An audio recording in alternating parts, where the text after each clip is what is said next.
Good morning বন্ধুরা। আজকে Friday, Thursday blog আমি দিতে পারিনি। আজকের ব্লগে কালকের দিনটা দিয়েই স্টার্ট করব। কালকের দিনে সকাল থেকে শুরু করে রাত অবধি কীরকম কী গেছে, তো সেটা দিয়েই আমি স্টার্ট করব। আর যা যা হয়েছে, কিছু ফটোজ, সব কিছু আমি তোমার। গুড মর্নিং বন্ধুরা, আমার থার্সডে সকাল শুরু হয়েছে একটা সুন্দর ব্রেকফাস্ট দিয়ে, হেলদি ব্রেকফাস্ট। কি কি আছে তোমাদের দেখাই। এটা 3টে ডিমের অমলেট আছে একটা, আর এখানে কিছু ভেজিটেবলস রয়েছে, যেটা হচ্ছে বিট, গাজর, আর অল্প একটু রাঙা আলু রয়েছে, মানে সুইট পটেটো যেটা, আর টমেটো, এসব। তো হেলদি ব্রেকফাস্টই বলতে পারো। এটা দিয়ে আমার শুরু। রেডি হয়ে আমার ধুলিচান্দে যাওয়ার আছে।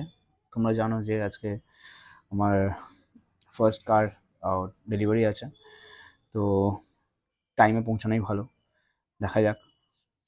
তো উইশ মি লাক। আমি রেডি হয়ে গেছি, একটু পরেই বেরোবো।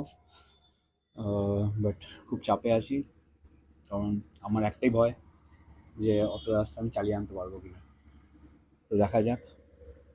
আহ, গিয়ে ওখানে বলছি।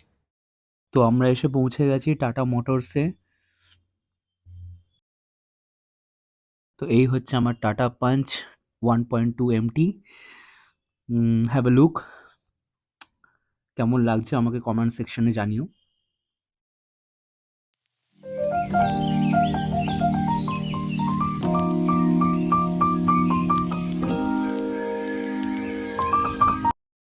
ডকুমেন্টেশন কমপ্লিট করে এই বাড়িতে এসে পুজো দেওয়া হলো।